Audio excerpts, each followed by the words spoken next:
اعوذ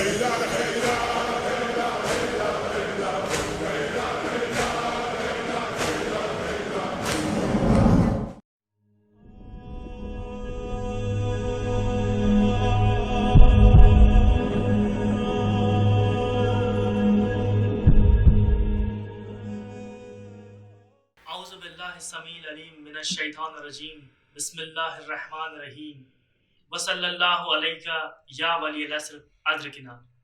محترم ناظرین، السلام علیکم ورحمۃ اللہ۔ گریہ زہرا سلام اللہ علیہا، بیت تطہیر پر حملہ، اعتراضات کے جوابات سیریز کے ایک اور ایپیسوڈ کے ساتھ آپ کی خدمت میں ایک مرتبہ پھر یہ خادم حاضر ہے۔ ہمیں امید ہے کہ آپ سب خیریت سے ہوں گے۔ ہم دعا گو ہیں کہ اللہ سبحانہ و تعالیٰ جناب فاطمۃ الزہرا سلام اللہ علیہا کے صدقے میں ہم سب کی تمام پریشانیوں کو دور فرمائیں، ساتھ ہی ساتھ ہم سب کو تمام بلاؤں سے، تمام وباؤں سے محفوظ رکھے۔ عزیزوں، آئیے اس ایپیسوڈ کو آگے بڑھاتے ہیں آج کے اس اعتراض کے ساتھ۔ آج کا جو اعتراض ہے، جو سوال ہے، وہ زیادہ تر مخالفین کرتے ہیں۔ اعتراض کچھ اس طرح سے ہے کہ وہ امام جن کی امامت و ولایت کا اعلان خود اللہ کا رسول عشیر سے لے کے غدیر تک کرتا رہا، اس امام نے رسول خدا صلی اللہ علیہ وآلہ وسلم کی شہادت کے فوراً بعد اپنے حق کے لیے قیام کیوں نہیں کیا؟ جی ہاں، علی علیہ السلام نے قیام کیوں نہیں کیا؟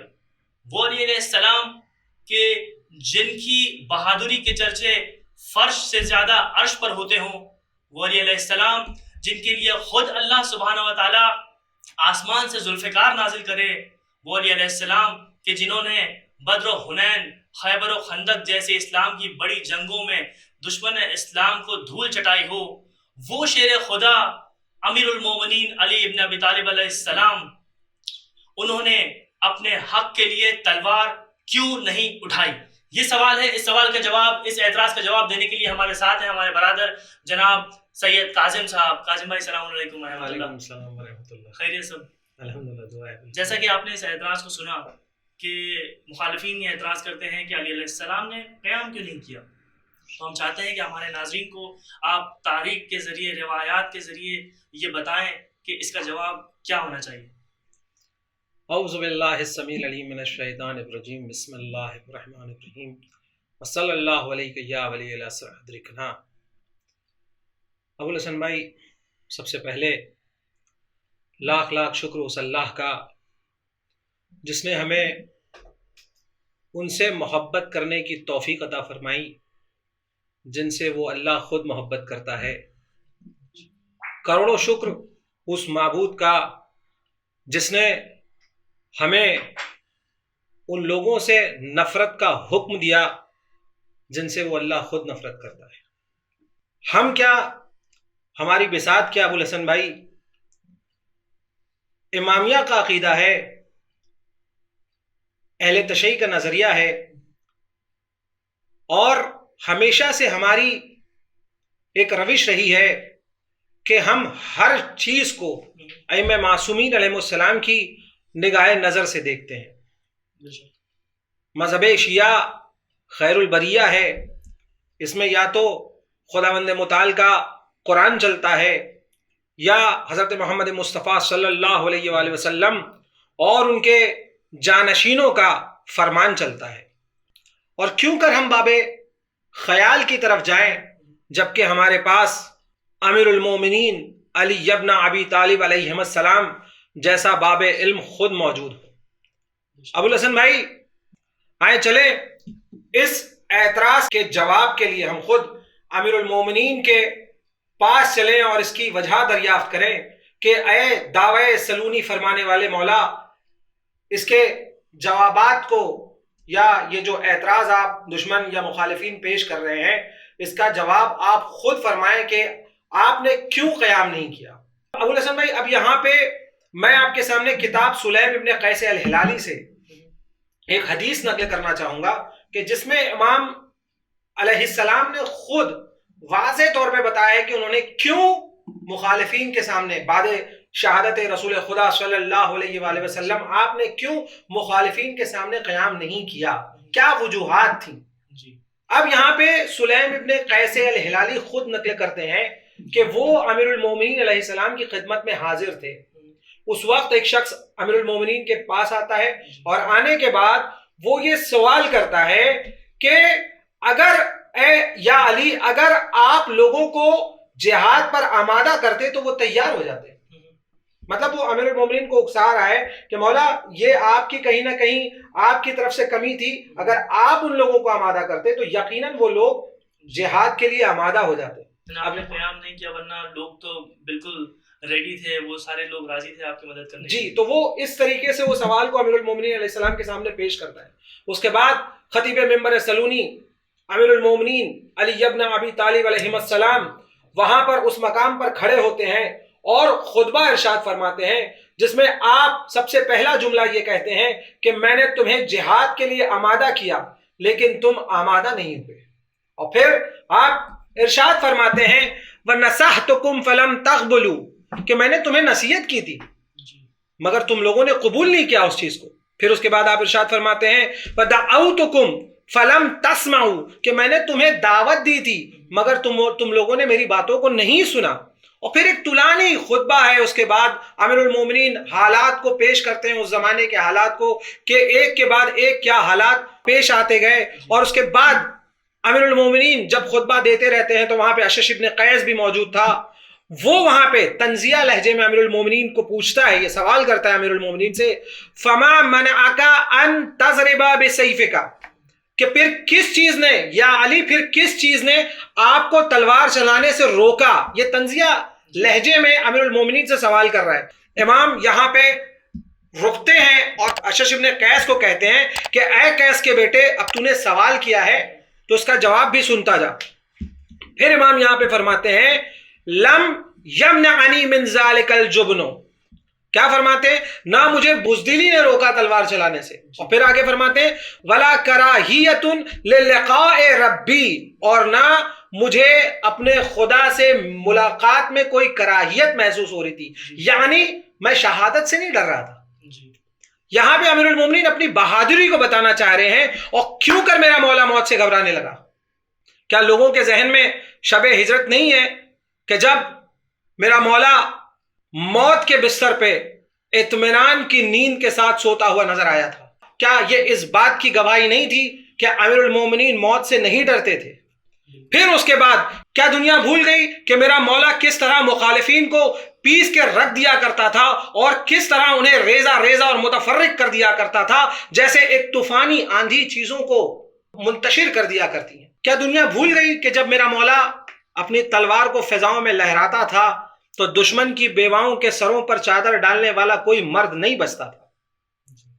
تو خیر امیر المومنین کے بہادری کے یا ان کے فضائل کے واقعات لامحدود ہیں جس کو یہاں پہ بیان نہیں کیا جا سکتا. اب یہاں پہ اس کے بعد امام علیہ السلام نے وہ جملہ ادا کیا جس سے واضح ہوتا ہے کہ آپ نے کیوں قیام نہیں کیا. ابو الحسن بھائی سماعت فرمائیں کہ کیا وجہ تھی کہ آپ نے قیام نہیں کیا. آپ ارشاد فرماتے ہیں اس خطبے کے اندر وَلَكِنْ مَنَعَنِي مِنْ ذَلِكَ عَمْرُ رَسُولِ اللَّهِ صلی اللہ علیہ وآلہ کہ مجھے ایسا کرنے سے سرکار ختمی مرتبت حضرت محمد مصطفیٰ صلی اللہ علیہ وآلہ وسلم کے فرمان نے روکا تھا.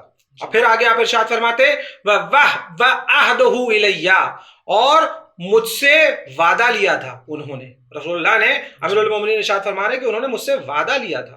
تو یہاں پہ ناظرین کو بتانا بہت ضروری ہے کہ میرا مولا جذبات کی طغیانی میں تلوار نہیں چلایا کرتا تھا.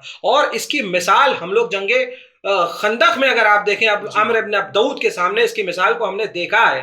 اور اس کے بعد اگر آپ دیکھیں تو زبان عصمت سے رسول خدا صلی اللہ علیہ وآلہ وسلم نے اس کی وجہ بتائی امیر المومنین سے کہ اس کی وجہ کیا ہے، کیوں کیا جو فرمان رسول اللہ کا تھا اب وہ مولا امیر کائنات وہ بتانے لگے ہیں یہاں پہ کہ کیوں رسول اللہ نے مجھے روکا. اب یہاں پہ رسول اللہ کے وہ بیان کو ارشاد فرما رہے ہیں امام علی علیہ السلام کہ ان وجدت آوانن.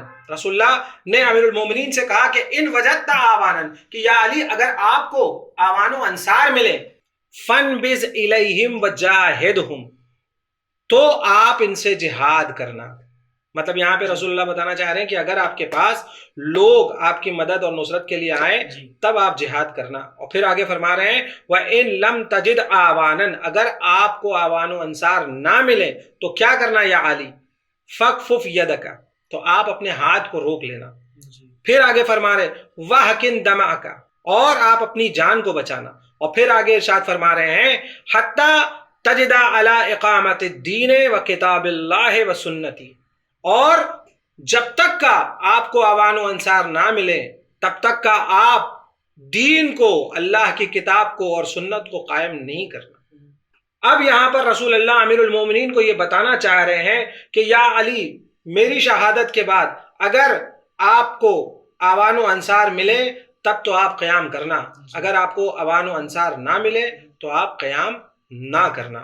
تو ناظرین، یہاں ہم نے دیکھا کہ اس روایت کے ذریعے ہمیں یہ سمجھ میں آتا ہے کہ علی علیہ السلام کی قیام نہ کرنے کی وجہ یہ ہے کہ انہوں نے رسول خدا صلی اللہ علیہ وآلہ وسلم سے جو عہد و پیمان کیا تھا، جو رسول خدا کی جو نصیحت تھی ان کو، جو انہوں نے ان کو سمجھایا تھا کہ اگر آپ کو آوان و انصار ملیں، اگر آپ کو ہیلپرز، سپورٹرز، اصحاب ملیں تو آپ قیام کیجیے گا، ورنہ نہ کیجیے گا. اور علیہ السلام نے بالکل ویسا ہی کیا. تو یہاں پر سبق یہ ملتا ہے کہ جس طرح سے علی علیہ السلام نے حجت خدا رسول خدا صلی اللہ علیہ وآلہ وسلم کی اطاعت اتنی شجاعت اور بہادری کی ہونے کے باوجود کی، کیونکہ علی علیہ السلام اس ذات کا نام ہے کہ اگر ان کے پاس ایک بھی ہیلپر اور ایک بھی صحابی نہ ہو تو بھی اکیلے وہ تمام کائنات سے بدلہ لے سکتے ہیں، کیونکہ وہ خود مولا کائنات ہے. ان کے پاس اللہ نے سب کچھ دیا، ان کی قوت کی کوئی مثال نہیں ہے.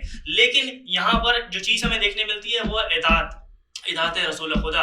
تو جس طرح سے علی علیہ السلام نے رسول خدا صلی اللہ علیہ وآلہ وسلم کی اطاعت کی، ہمیں بھی اپنے وقت کے امام کی اطاعت بالکل اسی طرح سے کرنی چاہیے کہ اگر ہمیں کوئی حدیث، کو روایت، کوئی انسٹرکشنز ہم کو ائمہ علیہ السلام سے ملتے ہیں کہ ہمیں یہ کرنا چاہیے یا یہ نہیں کرنا چاہیے، تو ہمیں بھی کوشش کرنا چاہیے کہ ہم ان کی اطاعت بالکل ویسے ہی کریں. یہ نہ سوچیں کہ اس سے ہمارا کیا فائدہ ہوگا یا ہمارا اس میں نقصان ہوگا. تو اس کے بعد ابو الحسن بھائی اسی خطبے میں ختمی مرتبہ صلی اللہ علیہ وآلہ وسلم نے ایک ایک واقعے کی طرف اشارہ کیا کہ یا علی، میرے بعد آپ پر کیا ظلم و مصائب کے پہاڑ توڑے جائیں گے. اور پھر اس کے بعد آگے آپ نے ارشاد فرمایا رسول اللہ نے کہ یا علی، حدیث منزلت کی طرف اشارہ کیا کہ انی منہ بمنزلت ہارون من موسیٰ، کہ آپ کی منزلت مجھ سے ویسے ہی ہے جیسے ہارون کی موسیٰ سے تھی. اور ابو الحسن بھائی، یہ حدیث منزلت ایسا نہیں ہے کہ صرف ہماری کتابوں میں پائی جاتی، بلکہ یہ مخالفین کی کتابوں میں بھی پائی جاتی، جیسے صحیح بخاری، صحیح مسلم، سنن ابن ماجہ اور احمد ابن حنبل کی مسند میں بھی یہ حدیث پائی جاتی ہے. اور تھوڑے سے ورڈز آگے پیچھے ہیں، جیسے یا علی انت منی بمنزلت ہارون من موسیٰ الا انہ لا نبی بعدی. تو یہ حدیث فوراً رسول اللہ نے امیر المومنین کو بیان فرمائی اور امیر المومنین نے یہ حدیث کو کوٹ کیا اس خطبے کے اندر. اور پھر امیر المومنین نے یہ بیان کیا کہ جناب موسیٰ نے بھی جناب ہارون کو یہی نصیحت کی تھی. کون سی نصیحت؟ کہ اے ہارون، اگر تمہیں آوان و انصار مل جائیں، اگر تمہیں مددگار مل جائیں تب تو تم قیام کرنا. اے ہارون، اگر تمہیں مددگار نہ ملیں گے تو تم صبر کرنا. تو امیر المومنین یہاں بتانا چاہ رہے ہیں کہ جس طریقے سے جناب ہارون نے صبر کیا، اسی طریقے سے میں نے بھی قیام نہیں کیا بلکہ میں نے بھی صبر کیا. تو بہت ساری، اگر ابو الحسن بھائی آپ دیکھیں تو اسٹرائکنگ سملیرٹیز آپ کو امیر المومنین اور جناب ہارون علیہ السلام میں ملیں گی. اور ابو الحسن بھائی ایسا نہیں ہے کہ امیر المومنین علیہ السلام بعد شہادت رسول خدا لوگوں کے پاس نہیں گئے. لوگوں کے پاس انہوں نے یہ امام حجت کی تاکہ لوگ یہ نہ کہہ سکے کہ اگر علی ہمارے پاس آتے تو ہم علی کی مدد کرتے. تو امیر المومنین علیہ السلام صرف اکیلے نہیں بلکہ شہزادی کونین حضرت فاطمۃ الزہرا سلام اللہ علیہا، حسنین علیہم السلام کو لے کر ایک ایک مہاجرین کے گھر پر، ایک ایک اہل بدر کے گھر پر، ایک ایک اہل مدینہ کے گھر پر دستک دی. اور آپ نے ان کو غدیر یاد دلایا کہ کیا غدیر میں تم نے رسول اللہ کو نہیں سنا تھا کہ من کنت مولا ہو فہذا علی المولا؟ کیا تم نے غدیر میں میری بیعت نہیں کی تھی؟ اور یہ ایک دن کا واقعہ نہیں ہے، مسلسل روایتوں میں ہے کہ مسلسل 3 دن تک امیر کائنات لوگوں کے دروازوں پہ جاتے رہے اور لوگ امیر المومنین علیہ السلام سے وعدہ کرتے رہے کہ یا علی ہم آئیں گے. اور جب امیر المومنین نے کہا کہ صبح فجر کے وقت آپ آنا اپنے سر کو مڑا کے، تو اس وقت تینوں دن کے یہ حالات تھے کہ تینوں دن ہارڈلی مشکل سے 3 یا 4 لوگ امیر المومنین کی نصرت کے لیے پہنچ رہے تھے. اس سے بالکل واضح ہو جاتا ہے کہ علیہ السلام کے پاس سپورٹرز اصحاب اور انصار تھے ہی نہیں کہ جن کے ذریعے وہ قیام کرتے, اور خود وہ وعدہ کر چکے تھے اور خود رسول خدا کی نصیحت تھی ان کو, انہوں نے کہا تھا کہ اس وقت تک قیام نہ کرنا جب تک تمہارے پاس اصحاب و انصار نہ ہو.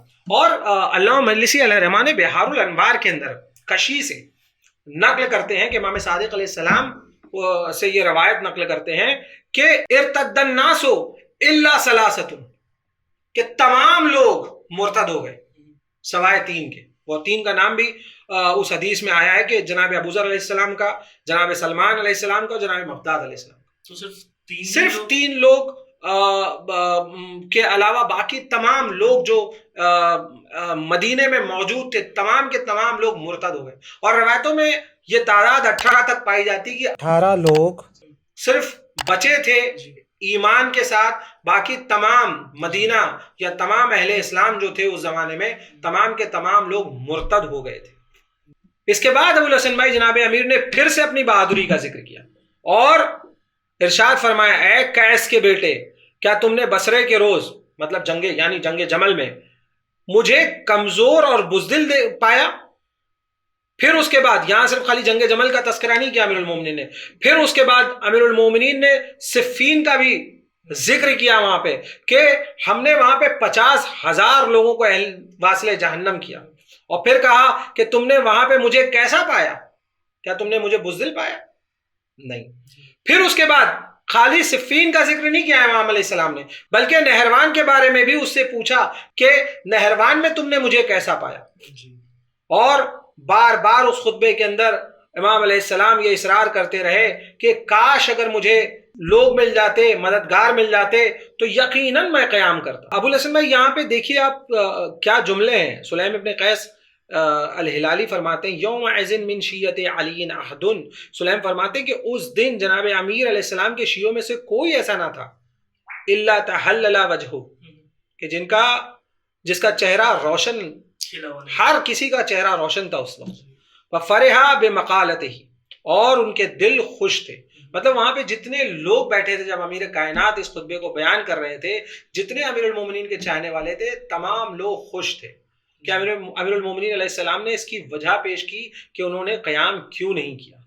اب ایک یہ تو رہی پہلی روایت آپ کے سامنے جو پیش کی. اسی طریقے سے ایک دوسری روایت بھی ہے جسے خطبہ طالوتیہ کے نام سے فیمس ہے, اور یہ کوئی چھوٹی موٹی کتاب نہیں, یہ ہماری بہت بڑی کتاب الکافی کے اندر موجود ہے جو شیخ کلینی علیہ الرحمہ نے لکھی ہے, جو کہ شیخ صدوق علیہ الرحمہ کے استاد تھے. اس خطبے کے اندر بھی اگر آپ دیکھیں تو امام علیہ السلام نے وضاحت کی ہے کہ انہوں نے کیوں قیام نہیں کیا, اور امام علیہ السلام فرماتے ہیں خدا کی قسم کھا کر کہ خدا کی قسم اگر میرے پاس طالوت کے اصحاب کے جتنے لوگ ہوتے یا اہل بدر کے جتنے لوگ ہوتے تو میں یقیناً تمہارے خلاف تلوار اٹھاتا اور تم کو رائے حق پر لے آتا. اور پھر امام علیہ السلام مسجد سے باہر نکلتے ہیں اور ایک کھلی ہوئی زمین کی طرف جاتے ہیں جہاں پر 30 روایت میں نقل ہے کہ 30 بھیڑ وہاں موجود رہتے ہیں, اور امام علیہ السلام دیکھتے ہیں بڑی آہ کے ساتھ کہتے ہیں کہ کاش اگر اتنے لوگ بھی اگر مجھے مل جاتے جو اللہ کے اور اس کے رسول کی اطاعت گزار ہوتے تو یقیناً میں ابن عاقلۃ الذباب کو سلطنت سے اتار دیتا. تو یہاں پہ اس دونوں اگر آپ دیکھیں دونوں روایت کے اندر امام علیہ السلام لوگوں کا نہ آنا اور لوگوں کا مدد نہ کرنا ریزن امام علیہ السلام پیش کر رہے ہیں جس کی وجہ سے آپ نے قیام نہیں کیا. تو ناظرین یہ دونوں روایتیں جو ابھی ہم نے دیکھی, اس سے یہ ثابت ہوتا ہے کہ علیہ السلام نے قیام صرف اس لیے نہیں کیا کیونکہ ان کے پاس مددگار, سپورٹرز, اصحاب, انصار موجود نہیں تھے, اور رسول خدا صلی اللہ علیہ وآلہ وسلم نے ان سے یہ کہا تھا کہ جب تک تمہارے پاس یہ انصار, یہ اصحاب تمہارے ساتھی نہ ہوں تب تک تم قیام نہ کرنا اور اپنے ہاتھ کو روک لینا, اور علیہ السلام نے وہی کیا. بالکل صحیح ہے ابو الحسن بھائی آپ نے فرمایا. اور یہ ایک بات کہنا چاہوں گا کہ علی کتابوں یا دلیلوں سے سمجھ میں نہیں آتا, علی شجروں کی طہارت کا صلہ ہے. اور مخالفین مانے یا نہ مانے ہمیں فرق نہیں پڑتا، مگر یہ ہمارے شریف ماں کے خون کی طہارت کا اثر ہے کہ جب تک کا ہم جئیں گے اور اپنی آخری سانس تک ہم علی ولی اللہ کی دفاع کرتے رہیں گے. اور شاعر نے کیا خوب فرمایا ہے کہ زبان کاٹنے والے جہاں پہ رہتے ہیں، ابوالحسن بھائی سماعت فرمائیے گا، کہ زبان کاٹنے والے جہاں پہ رہتے ہیں چلو علی کا قصیدہ وہاں پڑھا جائے. تو یہ ہماری دعا ہے کہ خداوند متعال وہ دن جلد سے جلد ہمیں نصیب فرمائے کہ امیر المومنین علیہ السلام کے آخری فرزند، جو کہ جناب امیر کے دستار کے زمانے میں اکلوتے وارث ہیں، اور حضرت محمد مصطفیٰ صلی اللہ علیہ وآلہ وسلم کو قیامت تک کے لیے ابتری کے تانوں سے نجات دلانے والے ہیں، اور جسے جب وہ ظہور کریں گے تو اللہ ان کے ذریعے اپنی طاقت و قدرت کا اظہار کرے گا، اور کعبے سے اللہ کا جلال بن کر وہ آئیں، اللہ کا قہر بن کر وہ آئیں، اور امیر المومنین علیہ السلام جناب زہرا سلام اللہ علیہا اور ان کے فرزندوں کا بدلہ لے سکیں. میں آپ کا بہت بہت شکریہ کہ آپ نے بہت ہی آسان زبان میں آسان طریقے سے ہمارے ناظرین کو یہ بتایا کہ علی علیہ السلام نے قیام کیوں نہیں کیا. ہمیں یقین ہے، ہمیں امید ہے کہ ناظرین کو یہ جواب، ناظرین تک یہ جواب پہنچا ہوگا. اور آخر میں ہم یہی کہنا چاہیں گے کہ جب ہماری ناقص عقلوں سے ہم کسی انسان کا فعل پوری طرح سے سمجھ نہیں پاتے تو یہ کیسے ممکن ہے کہ اللہ کا منتخب کیا ہوا معصوم امام، ان کے فعل کو، ان کے قول کو ہم پوری طرح سے کیسے سمجھ سکتے ہیں؟ تو یہ کہنا کہ امام علیہ السلام نے ایسا کیوں کیا یا ایسا کیوں نہیں کیا، اس طریقے کے سوالات کرنا صحیح نہیں ہے، بلکہ معصوم امام کے قول اور فعل کو اپنی عقل سے صحیح یا غلط ثابت کرنا یہ کچھ اور نہیں، ہماری خود کی کم عقلی کی دلیل ہے.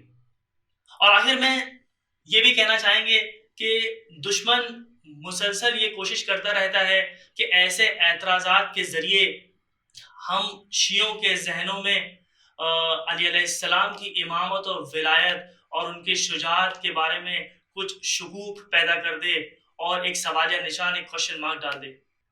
اور آخر میں ہم خداوند عالم کی بارگاہ میں دعا گو ہیں کہ اللہ سبحانہ وتعالی ہم سب کے دلوں میں علی علیہ السلام کی ولایت ہمیشہ باقی رکھے.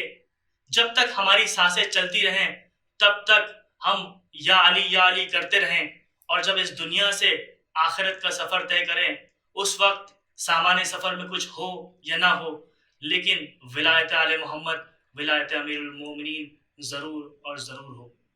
وآخر دعوانا ان الحمدللہ رب العالمین.